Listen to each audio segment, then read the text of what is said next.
Hello, I'm Dr. Linda Parker, a urologist who has spent decades listening to men over 60 describe the same daily battle with their bladder and prostate.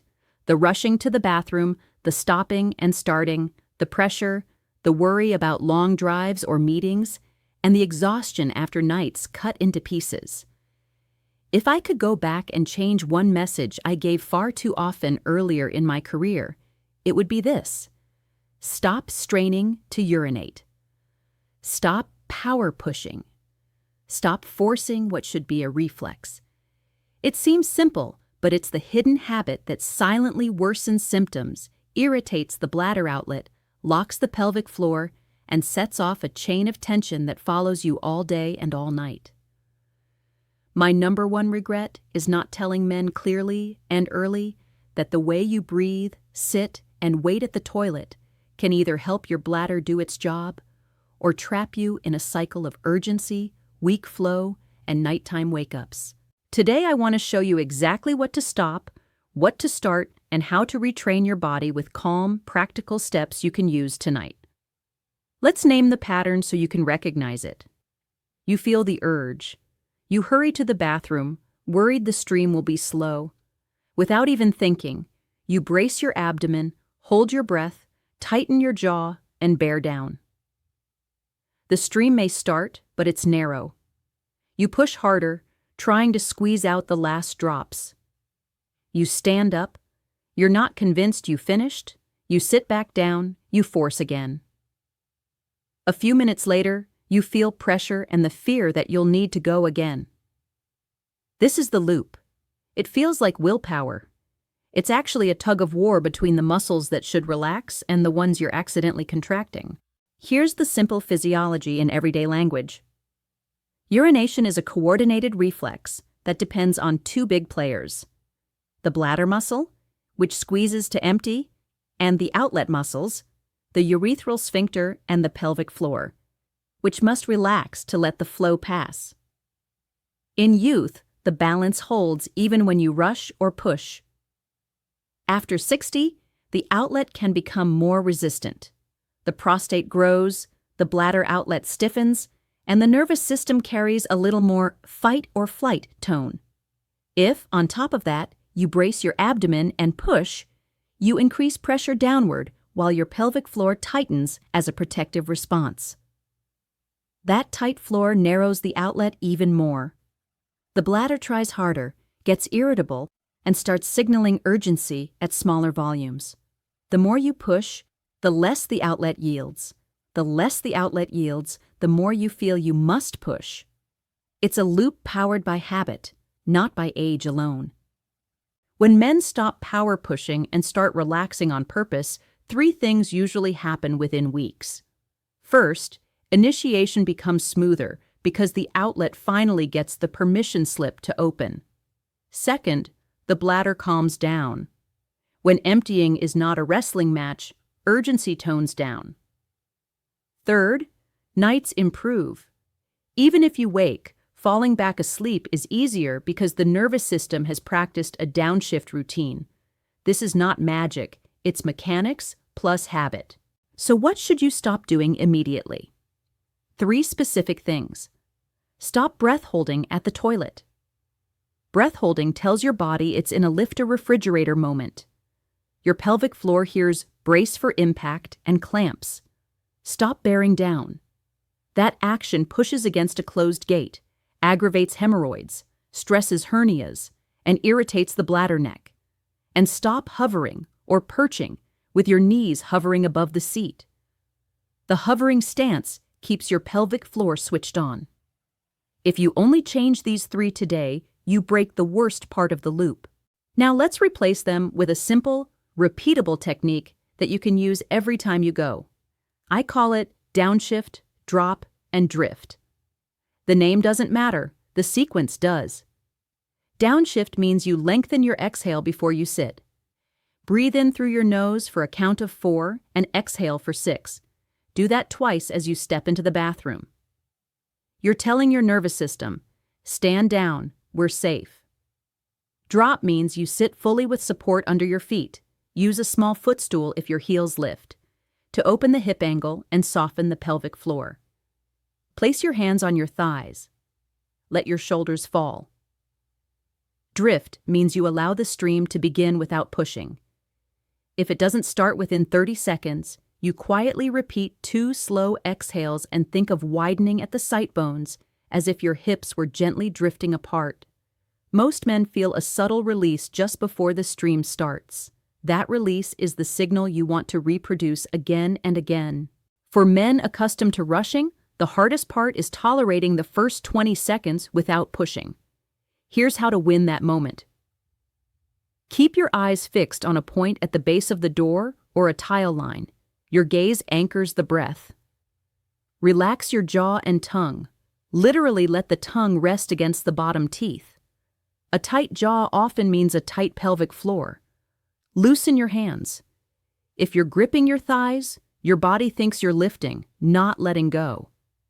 This is a tiny meditation that lasts half a minute and saves you 30 minutes of frustration later. Double voiding can help when used correctly. If you feel not quite finished, don't push. Stand up, wash your hands, take 6 slow breaths, and sit back down for 20 more seconds. Often the outlet will let a small, easy second flow pass. This is not forcing. It's giving the reflex a second chance without aggression. Nighttime deserves its own plan because nights are where confidence breaks. Most men over 60 wake at least once. The goal is not perfect sleep. It's peaceful sleep cycles. Build a pre-bed routine that tells your bladder and pelvic floor what's coming. 90 minutes before bed. Taper fluids, but don't dehydrate yourself during the day. Elevate your legs for 15 minutes on a pillow to move ankle and calf fluid back toward the core earlier in the evening, so it doesn't become urine at 2 a.m. Do 5 minutes of soft belly breathing before lights out. Have a warm compress or heating pad at low setting nearby. 2 minutes of warmth on the lower abdomen can be enough to signal relaxation before a last visit to the bathroom. When you wake at night, repeat the downshift, drop, and drift sequence. Keep the lights dim if your mind starts a story. Answer with count 4 inhale, count 6 exhale. Flow or no flow, you protected the reflex. That alone makes returning to sleep easier. Nutrition and timing matter more than people think. Coffee and strong tea are stimulants and bladder irritants for many men, especially later in the day. Try your last caffeine before noon. Alcohol is a diuretic and a bladder irritant. Move it earlier with food if you choose to have it. Pay attention to evening salt. Salty dinners pull fluid into the bloodstream, which becomes urine hours later. Shift salt earlier. Favor a lighter dinner. Hydrate more in the morning and early afternoon. A steady intake supports urine that is less concentrated and less irritating. Movement patterns make a meaningful difference. Long, glued-to-chair days create pelvic congestion. Aim for a 2-minute stand and move break each hour, 10 calf raises, 10 slow hip circles, and 10 gentle seated knee hugs. These micro-movements help lymphatic and venous return, reducing pressure at the outlet and calming that heavy pelvis feeling many men describe at 5 p.m. Add a 20-minute walk most days at a pace where you can still talk. Your bladder is a smooth muscle. It likes rhythm. Your nervous system learns to settle when your feet learn to move. Posture on the toilet is simple but powerful. Sit fully supported. Use a footstool to raise knees slightly above hips. Keep your spine long but not rigid. Imagine your sit bones widening on the exhale. If you need a cue, whisper soft as you exhale and wide as you pause. Never rush. If you can't stay seated without grabbing your phone, practice the sequence twice daily at a scheduled time, even if output is minimal. This is training, not performance.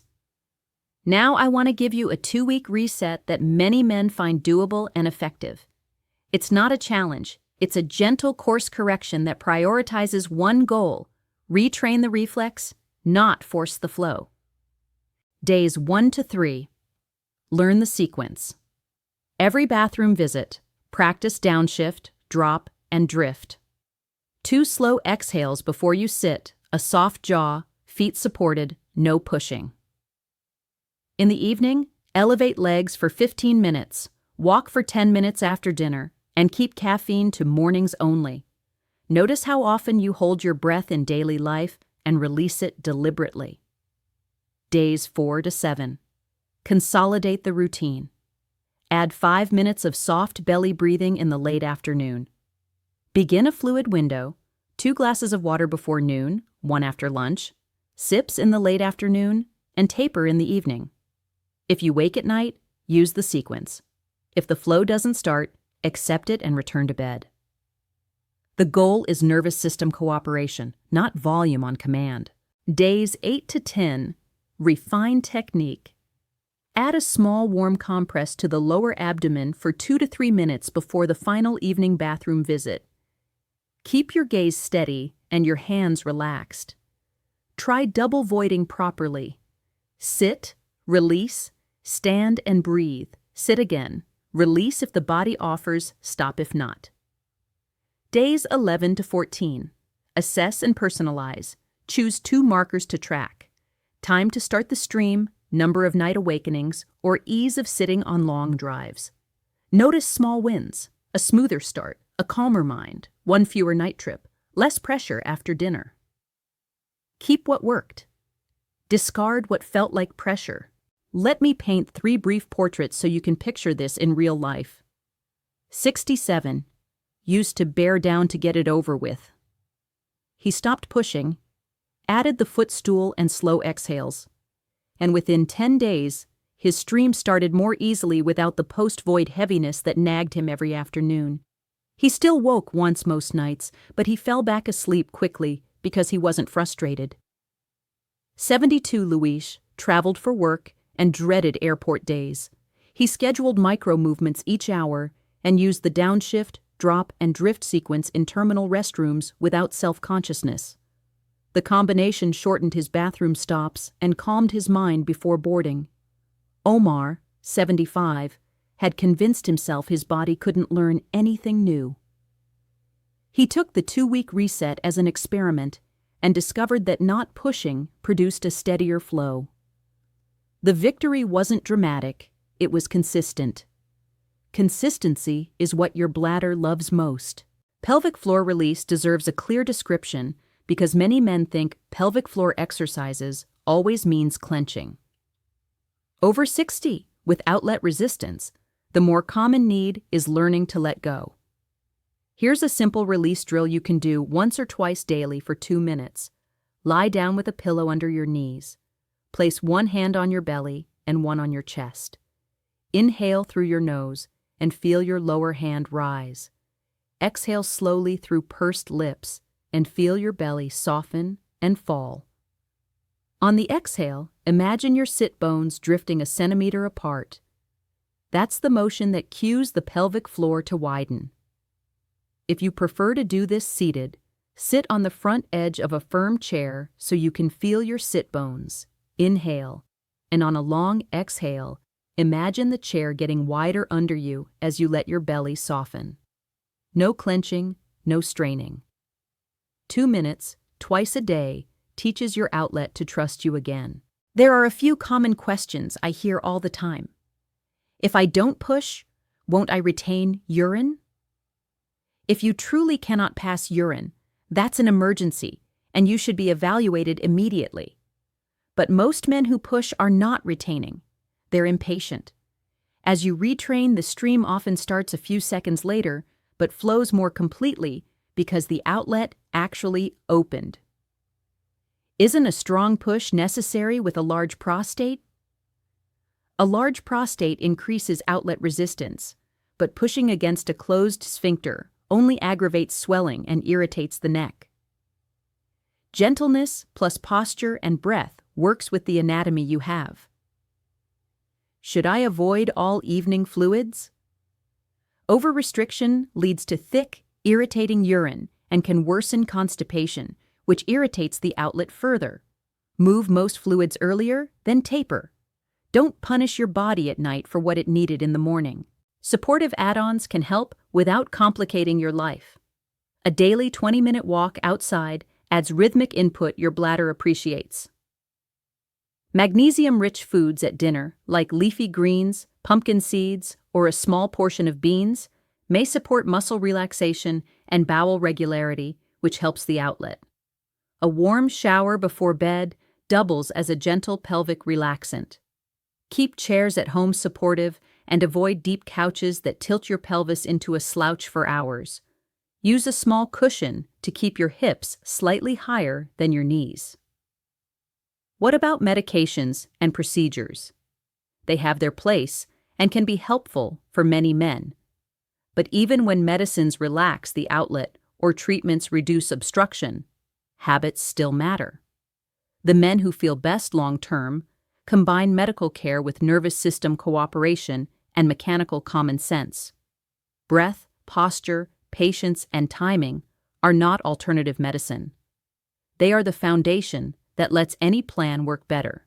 If you need one mental reframe to carry you through the first week, let it be this. Urination is not a test of strength, it's a permission process. Your job is not to force the gate, it's to give the gatekeeper the exact conditions that make yes easy. Long exhale. Supported feet. Soft jaw. No rush. 30 seconds of this practice pays you back hours later when you sit in traffic calmly or sleep a longer stretch. I want to speak to the frustration that often hides under humor. Men joke about scouting every bathroom on the block or knowing the best urinals on every highway. Behind the joke is a constant negotiation with the urge, the stream, the fear of interruption. Confidence returns when you're not fighting yourself every time you go. The confidence is not bravado. It's a grounded sense that your body has a routine you can count on. The routine you'll rely on is the one you practice when the stakes are low. Every easy morning visit is a deposit. By evening, the account has balance. By night, withdrawals sting less. If you live with a partner, tell them what you're changing. I'm going to stop pushing and start relaxing on purpose. I'll breathe slowly, sit with support, and give it 30 seconds. I'll move more during the day and taper fluids at night. Why say it out loud? Because shared routines last longer. Your home can be a place that cues calm, dimmer lights at night, fewer late screens, short walks together after dinner. Intimacy grows when pressure drops, and pressure drops when you stop treating your body like a stubborn machine and start treating it like a teammate. Let me give you a one-phrase summary you can post on your mirror. Gentle wins. Gentle breath. Gentle posture. Gentle patience. Gentle does not mean weak. It means smart enough to work with your anatomy and your nervous system instead of against them. Gentle is efficient. Gentle is sustainable. Gentle keeps you steady on a long road. Stop power pushing today. In the next bathroom visit, breathe out longer than you breathe in. Sit, support your feet, soften your jaw, and wait for the gate to open. Do it once. Then do it again. Give yourself 2 weeks of this and look for one clear sign it's working. A smoother start, fewer false alarms, or a quicker return to sleep. Your body notices your effort, and when you stop fighting it, it stops fighting you. If this message gave you clarity, choose one change to start tonight. Share these steps with a friend who needs them. Men rarely talk about these details, but they should. And if you want more straightforward, dignity-first guidance for men's health in the years that matter most, subscribe and stay with me. We'll keep turning complicated problems into calm, workable routines you can trust. Disclaimer. This educational content is not a substitute for personalized medical care. If you experience acute urinary retention, fever, blood in urine, severe pain, or sudden changes in bladder function, seek prompt evaluation. Work with your clinician to individualize any plan, including medications or procedures when appropriate.